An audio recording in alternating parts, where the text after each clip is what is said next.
ஆன்மீக எழுத்தாளரும் ஆன்மீக சொற்பொழிவாளருமான பி. சுவாமிநாதன் எழுதியுள்ள ஆன்மீக நூல்கள் அனைத்துமே தாமரை பிரதர்ஸ் மீடியாவில் கிடைக்கும். மகாபிரிவா தொகுதிகள் தமிழிலும், மகாபிரிவா தொகுதிகள் ஆங்கிலத்திலும் இவர் எழுதியுள்ள நூல்கள் பல்லாயிரக்கணக்கான வாசகர்களிடையே பெரும் வரவேற்பை பெற்றது. இவற்றை தவிர திருவடி சரணம் உட்பட ஏராளமான ஆன்மீக நூல்கள் தாமரை பிரதர்ஸ் மீடியாவில் கிடைக்கும். ஸ்ரீ குருபியோ நமக. ஓம் காஞ்சிவாசாய வித்மகே சாந்தரூபாய திமிகி தனஸ் சந்திரசேகரேந்திர பிரச்சோதியாத். எல்லாருக்கும் நமஸ்காரம். பிரதோஷம் வெங்கட்ராமையர் தொடர்பான ஒரு அனுபவத்தை பார்க்க ஆரம்பிச்சிருக்கோம். கோபம் தொடர்பானது. கோபங்கிற குணமில்லாத ஒரு மனுஷனை பார்க்கவே முடியாது. கோபங்கிறது எல்லாருக்குமே வரும். எந்த சந்தர்ப்பத்தில் வரும், எப்படி வரும் சொல்ல முடியாது. சாது மிரண்டால் காடு கொள்ளாதுன்னு சொல்லுவார். சில பேருடைய கோபம்லாம் நம்ம பார்க்கும்போது இந்த மனுஷனுக்கு கோபமும் வருமா அப்படிலாம் நமக்கு தோணும். அவ்வளோ சாந்தமாக சாத்விகமாக தான் அவரை நம்ம பார்த்துருப்போம், பெரும்பாலும் பார்த்துருப்போம். ஆனால் சில சமயத்தில் திடீர்னு நமக்கு அப்படி தோணும். அது மாதிரிலாம் நமக்கு நிறைய தோணும். பிரதோஷ மாமாவுக்கு கோபம் அப்படிங்கிறதே எனக்கு படிக்கும்போது ஆச்சரியமாக இருந்தது. ஐயோ, இவருக்கெல்லாம் கோபம் வருமா, இவரெல்லாம் பெரியவரோட ரொம்ப பக்தராச்சே, ரொம்ப டிவோட்டியாச்சே அப்படின்னு எனக்கும் ஆச்சரியமாக இருந்தது. அப்புறம் படிக்கும்போது தான் பெரியவா சம்பந்தப்பட்ட காரியம் சரியான நேரத்தில் நடக்காமல், அதுக்கு யாரேனும் சரியான ஒரு ஒத்துழைப்பு கொடுக்காம, சொன்ன வேலையை முடிக்காமல் இருக்கா அப்படின்னா கோபங்கிறது அப்போ தான் புரிஞ்சுட்டேன். ஓ, இதுக்கு தான் கோபம் வருமோ அப்படின்னு நான் புரிஞ்சுட்டேன். நம்மெல்லாம் காரியக்கார கோபம், நமக்கெல்லாம் அதெல்லாம் வேற. இவரோட கோபத்தை பெரியவா தெரிஞ்சுட்டு பெரியவா அப்பப்போ இவரை சாந்தப்படுத்துவார். இதான கோபமாக இருக்கிற நேரத்தில் ஏதான பெரியவா ஒன்று பேசி அவரோட கோபத்தை குறைச்சிடுவார். அவரோட கோபத்தையே குறைச்சிடுவார்.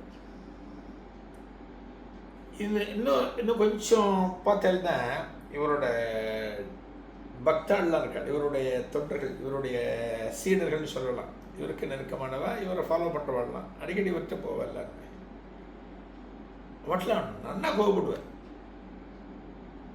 நன்னாவே கோபப்படுவேன். இவரும் நினைப்பார், பிரதோஷமாகவும் நினைப்பார், என்னடா கோபப்படுறோமே, பெரியவா இருக்கிற இடத்துல கூட நம்ம சில சமயம் கோபப்படுறோமே அப்படின்லாம் அவர் நினச்சிப்பார். சில சமயத்தில் எல்லாமே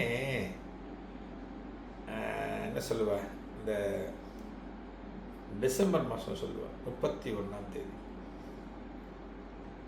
டிசம்பர் 31 பல பேர் நிறைய சபதம்லாம் எடுப்பார். இன்னையோட சரி, நாளையிலேருந்து புத்தாண்டுலேருந்து நம்ம இப்படி தான் இருக்கணும் அப்படின்லாம் சங்கல்பம் எடுத்துப்பார். அப்படி இருக்க முடியுமா? ரொம்ப ரொம்ப கம்மி அது ஃபாலோ பண்ணுவாங்க. என்ன சபதம் எடுத்தாலும் அன்றைக்கி மீறிடுவார். அது எவ்வளோ பேச்சில் இருக்கலாம், எவ்வளோ கெட்ட பழக்கங்கள் இருக்கலாம். ஒரு குணத்தை ஒருத்தர் மாற்றிக்கிறது அப்படிங்கிறது, ஒரு சர்டன் ஏஜில் மாற்றிக்கிறதுங்கிறது ரொம்ப கஷ்டம். இது 5 விளையாதது 50 விளையுமான்னு சொல்லுவார். அதுக்கு நிறைய அர்த்தமும் உண்டு. பழமொழிக்கு வெவ்வேறு அர்த்தங்கள் இருந்தாலுமே 5 வயசில் ஒருத்தருக்கு ஒரு விஷயம் பிடிபடலை அப்படின்னா அது களை வரைக்கும் அப்படியே தான் இருக்கும் அப்படிங்கிற அர்த்தம். அது மாற்றிக்க முடியாது. ரொம்ப பொறுமையாக இருக்கிற ஒரு ஆசாமிட்ட கோபப்பட தெரியாது. கோபமாக இருக்கிற ஒரு ஆசாமிட்டப்பா கோபம் வேணாம்ப்பா, விட்டுருப்பா, அதை விட தெரியாது. ஏமாறவன் கால் முழுக்க ஏமாந்துட்டே இருப்பான், அடுத்தவனை ஏமாத்துறவன் கால் முழுக்க ஏமாத்துட்டே இருப்பான். இவ்வளோதான் வாழ்க்கை. நாம் புத்திசாலியாக இருக்கணும், நாம் பழைச்சிக்கணும், நாம் புத்திசாலியாக இருக்கணும்.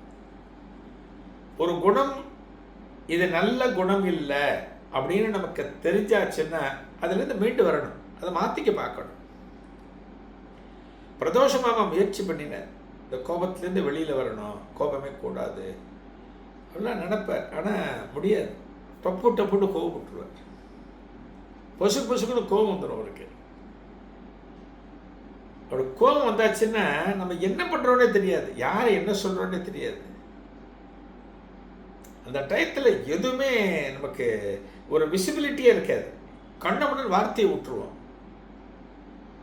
அப்புறம் என்ன பண்ணுவோம், ஃபீல் பண்ணுற போது இந்த சம்மந்தப்பட்டவற்றை நம்ம எக்ஸ்கியூஸ் கேட்போம். சாரி, நான் ஏதோ கோபத்தில் பேசிட்டேன், சாரி, என்னை மன்னிச்சிடுங்க. நம்ம அப்புறமா பேசுவோம். அது அப்போவே கொஞ்சம் யோசித்து பார்த்தோம் அப்படின்னா ரொம்ப சிம்பிள். கோபத்தை விடுறது, கோபத்தை குறைக்கிறதுலாம் ரொம்ப எளிது. அதுக்கான பயிற்சிகள், பக்குவம் நம்மக்கிட்ட இருக்கணும், வேறு ஒன்றுமே கிடையாது. பிரதோஷ மாமா எவ்வளவோ பக்குவப்பட்டவர் தான். அவர் மாதிரிலாம் ஒரு பெரியவா பக்தரை பார்க்கவே முடியாது, அவரை மாதிரிலாம் பார்க்க முடியாது. ஒரு காலகட்டத்தில் காஞ்சிபுரத்தில் இருக்கிறப்ப விடிகாலத்தால் டெய்லி போவாராம் விஸ்வரூப தரிசனம். பெரியவா விஸ்வரூப தரிசனத்தை தினமும் விடிகாலத்தால் அந்த தரிசனத்தை பார்க்கணும். 2-3 மணிக்கெல்லாம் போட்டு வரோம், மடத்துக்கு போட்டு வரோம். இன்னொரு சந்தர்ப்பத்தில் மடத்திலே ராத்திரி தங்கிடுவாராம். தங்கிட்டு அங்கேயே ஸ்நானம் பண்ணிட்டு பெரியவாள் தரிசனம் மட்டும் தான் ஆற்றுக்கு போவாராம். நம்மெல்லாம் சாத்தியம் இருக்க, இதெல்லாம் நினச்சி பார்க்க முடியுமே.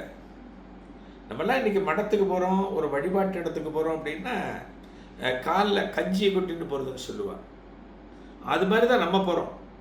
சீக்கிரம் கிளம்பிடணும். அப்படி தான் இன்றைக்கி பெரும்பாலானவர்கள் இருக்கின்றார்கள். பிரதோஷ மாமா அவ்வளவு பெரியவா மேலே பக்தி இருந்தும் அவருக்கு கோபம் வருது அப்படிங்கிறது ரொம்ப ஆச்சரியமான விஷயம். இது ரொம்ப ஆச்சரியம். நமக்கே இவரெல்லாம் இப்படி கோபம் வருமா அப்படின்லாம் நம்மளே யோசிக்கிறோம். ஒரு நாளைக்கு காஞ்சிபுரம் ஏதோ தெருவில் நடந்துட்டுருக்கேன். யார் பிரதோஷ மாமா நடந்து போயிட்டுருக்கேன். ஏதோ ஒரு வேலை எங்கேயோ போயிட்டுருக்கேன்.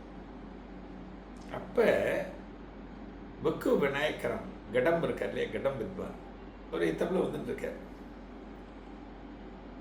இவெல்லாம் ஒரு குரூப், எல்லாமே வெக்கு விநாயகரம் பிரதோஷ மாமெல்லாம் எல்லாம் ஒரு குரூப். எல்லாமே பெரியவா பக்தியை எல்லாம் பல பேர்கிட்ட கொண்டு போய் சேர்த்துருக்காங்க. இவன் 2 பேரும் பிரதோஷம் அகற்றவையரும் வெக்கு விநாயகரமும் அந்த காஞ்சிபுரம் அந்த சாலையில் பார்த்த உடனே 2 பேரும் பேச ஆரம்பிக்கிறார். சேவலாபம் எல்லாம் விசாரித்து முடித்த பிறகு பிரதோஷ மாமா வெக்கு விநாயகர மாமா கிட்ட பேசுகிற போது ஏதோ டாபிக் மாதிரி பெரியவாளை இப்போ போனேன், இப்போ பார்த்தேன் எல்லாம் பேசுகிற போது, நான் பெரியவாளை பார்த்து 3 மாதம் ஆச்சு அப்படிங்கிற. யார்? பிரதோஷம் கட்டுறாமையும். ஆச்சரியம் இருக்கு இல்லையா? 3 மாதம் பிரதோஷம் கட்டுறாமையர் பெரியவாளை தரிசனம் பண்ணவே இல்லையா? காஞ்சிபுரத்தில் இருக்கார், பெரியவாளும் காஞ்சிபுரத்தில் இருக்கார். ஆச்சரியமாக இருக்கு இல்லையா? இதன் தொடர்ச்சி அடுத்த நிகழ்வில் காணலாம். நன்றி, வணக்கம். ஆன்மீக எழுத்தாளரும் ஆன்மீக சொற்பொழிவாளருமான பி. சுவாமிநாதன் எழுதியுள்ள ஆன்மீக நூல்கள் அனைத்துமே தாமரை பிரதர்ஸ் மீடியாவில் கிடைக்கும். மகாபிரிவா தொகுதிகள் தமிழிலும், மகாபிரிவா தொகுதிகள் ஆங்கிலத்திலும் இவர் எழுதியுள்ள நூல்கள் பல்லாயிரக்கணக்கான வாசகர்களிடையே பெரும் வரவேற்பை பெற்றது.